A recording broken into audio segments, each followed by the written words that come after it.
और तुम्हें मैं अपनी लंका की रानी बनाना चाहता हूं। तुम्हारी ये उम्र, ये अवस्था तपस्या के लायक नहीं बल्कि राजमहलों में सुख भोगने के लायक है।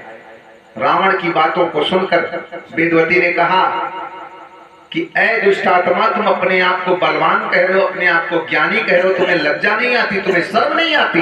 मैं भगवान श्री हरि के मंत्र का जाप कर रही हूं, मैं उनका पूजन कर रही हूं, तुम मुझे रानी बनाना चाहते।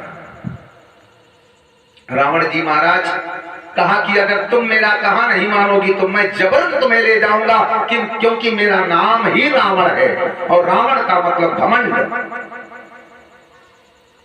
वेदवती ने दुत्कारा तो रावण जी महाराज ने किया क्या कि वेदवती को जबरन पकड़ना चाहा, और जब पकड़ा तो वेदवती के बाल उसके हाथ में आ गए, रावण के हाथ में आ गए।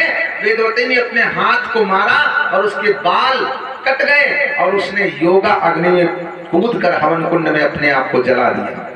और मरते समय उस देवी ने, वेदवती ने श्राप दिया रावण को कि ऐ रावण, मैं तुम्हें श्राप देती हूं कि मैं तुम्हारी पुत्री बनकर तुम्हारे घर में पैदा होंगी और तुम्हारे इस लंका का विनाश करने वाली, तुम्हारे पूरे परिवार का विनाश करने वाली ये सीता बनकर आऊंगी और तुम्हारे खानदान को खत्म करूंगी। वही वेदवती रक्तजा सीता के नाम से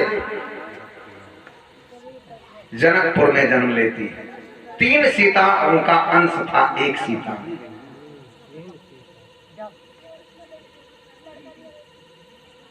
अब महाराज जी रावण जी ने देखा, कहा ये तो भैया बड़ा सब कलम गड़बड़ है, धनुष छो उमा गड़बड़। अगर हम चढ़ाए दी लालच में यहाँ तो या पहुंची तब वो नाश,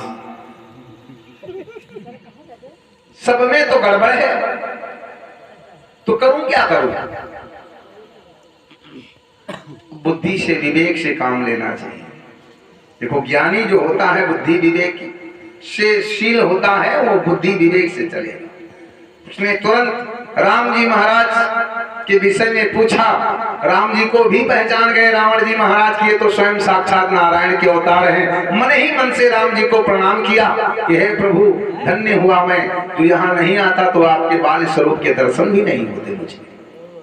मन ही मन में रावण जी महाराज ने विष्णु जी को यानी राम को प्रणाम किया और राम जी से उनके मस्तक रेखा को देखा। राम जी ने विद्वान पंडित आचार्य पंडित समझकर विश्वामित्र जी ने जब बताया तो राम जी ने अपने हाथ आगे कर दिए, महाराज मेरी हस्तरेखा देखें।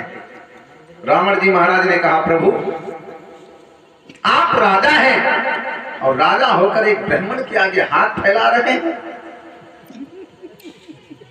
आप नारायण हैं, एक ब्राह्मण के आगे हाथ फैला रहे हैं। मैं हस्त रेखा नहीं बल्कि मस्तक रेखा देखूं। मस्तक रेखा देख करके रावण जी महाराज ने भरी सभा में कह दिया कि रावण, तुम्हारे जीवन में पिता मरण, 14 वर्ष का वनवास, ये सब लिखा है और तुम्हारी पत्नी सीता का हरण ये भी लिखा है, लेकिन हे राम निमंत्रण देता हूं, लंका में तुमको आना है। प्रभु बड़ी सभा में मैं तुम्हें निमंत्रण दे रहा हूं, तुम मेरी लंका में जरूर आना। तो सब लोग कहते हैं कि रावण ने सीता को चुरा लिया।